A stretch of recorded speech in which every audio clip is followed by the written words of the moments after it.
She had everything she once prayed for.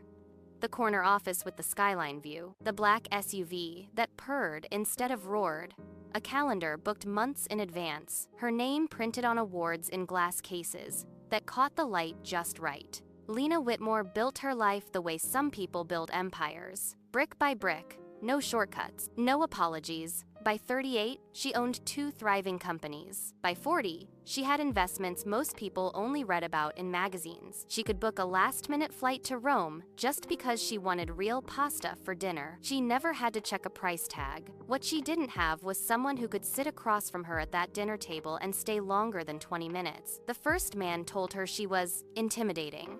He lasted exactly 17 minutes at her favorite restaurant before glancing at his watch and saying he had an early morning. The second one said he admired her drive. He spent the whole date pitching business ideas to her, sliding his phone across the table with charts and projections. She wasn't looking for a business partner. She was looking for someone to ask her how her day was and actually wait for the answer. Another man tried to compete with her. Every accomplishment she mentioned turned into a story about how he once did something similar, only bigger. They argued about nothing. He left before dessert.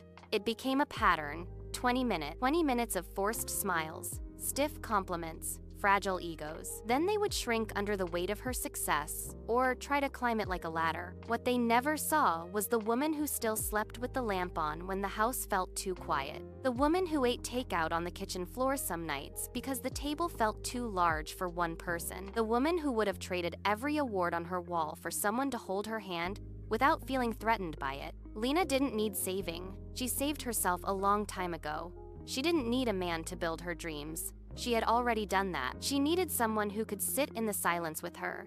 Someone who wouldn't flinch when she paid the check. Someone who understood that strength isn't a challenge, it's an invitation. One evening, after another short-lived dinner, she walked home instead of calling her driver. The city was loud, alive, glowing. She passed couples arguing, laughing, leaning into each other like gravity was personal. She wondered if maybe the problem wasn't that she was too much. Maybe she had just been offering herself to men who were not enough. That night, she didn't open her laptop. She didn't check her email. She poured a glass of wine and sat on her balcony, letting the cool air press against her skin. For the first time in a long while, she stopped trying to shrink herself into something more comfortable for someone else. She realized something simple and steady.